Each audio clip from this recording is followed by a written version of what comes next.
celebrations of the citizens of the Commonwealth, as well as condensed stories passed from the emissary.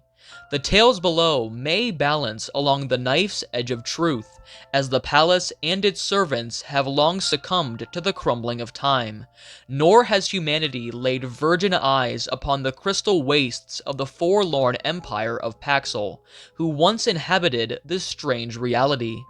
Consider these stories nothing more than fables, stories a father tells his children, who in turn tell theirs. A meager glimpse at the history of the Crimson System, eloquently mistranslated through the word of mouth of soothsayers, celebration holders, and the Crimson Emissary himself. Surely these musings of magic and holy souls is fairy tale, and nothing more. Cerulean Palace Ruins, Realm of the Witch Queen. Celebrate resolute, ere the all-soul hear our praise. Ne'er cast to oblivion the evocation of martyr saints, who spilled their blood upon Cerulean gates, blood which stained the Witch Queen's favor, blood for Qualis, rebirth aver. Praise be the glorious executed, who live even in death. Shattered crystals, holy blood. A realm oppressed and ruled with steel, shattered with contact from souls of zeal. Their blood ran, stained upon the gates, stained crimson, crimson these dire straits. Vraxis, bastard, soulless whore, a queen whose sins unanswered for, a witch whose crystal magic fire was set against her, whore to pyre.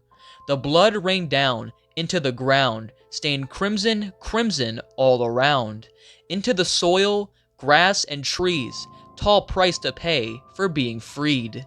A witch is dead, and day to night, her wicked curse condensed to light. The stars alive and watching still.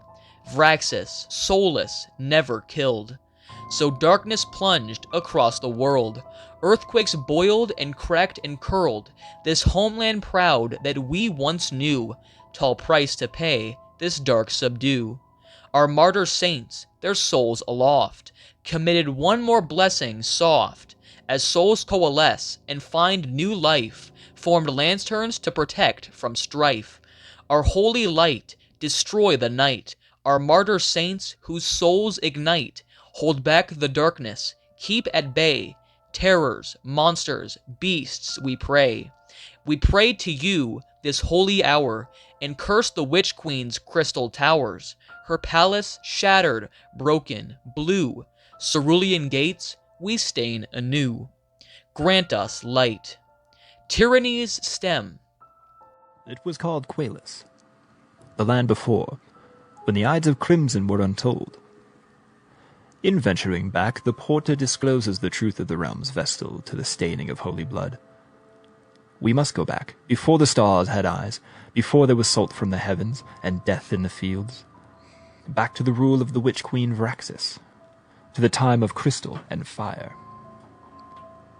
Her iron fist clenched relentlessly upon the throat of the empire, enslaved all Paxel under her rule to toil without respite. Birthed into servitude, the witch denied mortality to her servants, corrupting them from within with crystal, an unnatural indentured servitude long past expiry, or baptizing in fire those who would deny her dictation. The land was not stained crimson, nor did it fold and twist into itself. Vraxis oversaw her realm for infinity, spreading crystal perfection ever further with her malice and her magic.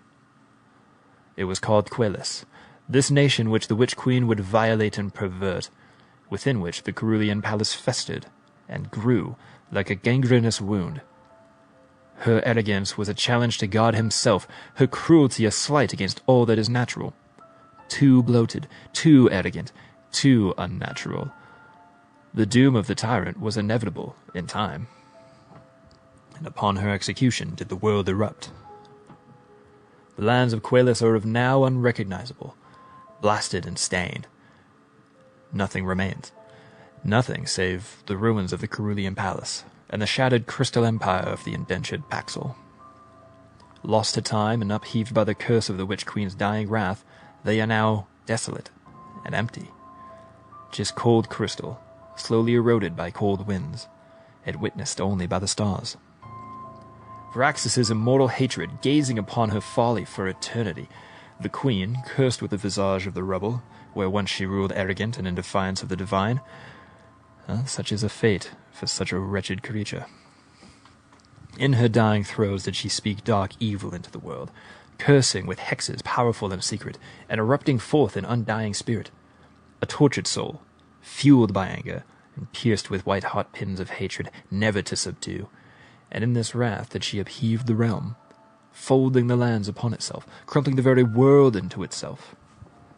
And as she writhed in death, the blood of the martyr saints who prostrated themselves upon the gates of the palace did seep into the world, and stain it crimson and red, and offer their lives as nutrients for rebirth. Their death for our life, their sacrifice for our renewal. As arrogant as Varaxis was in ruling, so were they in dying. In all of her destruction did the martyrs offer creation. In her wrath did they offer mercy. Such was the hatred the saints held in their hearts for the evil the witch queen embodied. A hatred strong enough to counter hatred. And so we offer prayers for the sacrifice, and wish for crystal to erode to dust. For time swallows all. Even you know. The porter offers us these tales without recompense. The least we can muster is to share these tales, should the evocation of martyr saints be cast to oblivion. To celebrate those who live, even in death. Celebrate resolute, ere the all-soul hear our praise. In our absolution of tyranny, can our life flourish anew. Location within the system. The ruins of Coelis have been, as to our current understanding, untouched by humanity. Where it lie in accordance to other limb spaces detailed by the porter have not yet been revealed to us. We can safely assume that the ruins of the Cerulean Palace rest within the very center of the system, far, far away from the dark fields that intersect our baseline. An imagined model of the system might suggest the epicenter of the dark forces. The palace is a whole world away from our earthly thresholds. Perhaps there is a vast crimson ring around the lost Paxil Empire, a blasted crater which citizens of the Commonwealth have only found their way into the most meager fringes of. We simply cannot know. Whether any living human from the Commonwealth will ever bear witness to the expanse of shattered crystal cannot be known. We must wait for the porter to bring us more tales. Perhaps one day we will be blessed with a very special gift from our emissary. Perhaps one day we will know that humanity has discovered the root of the Crimson System's history for themselves. What a thought that we could reach so far, and behold such a far-off, outlandish concept. One can only imagine. Until then, the closest we can reach is to join in the ceremonies and share the tales. May we be granted light.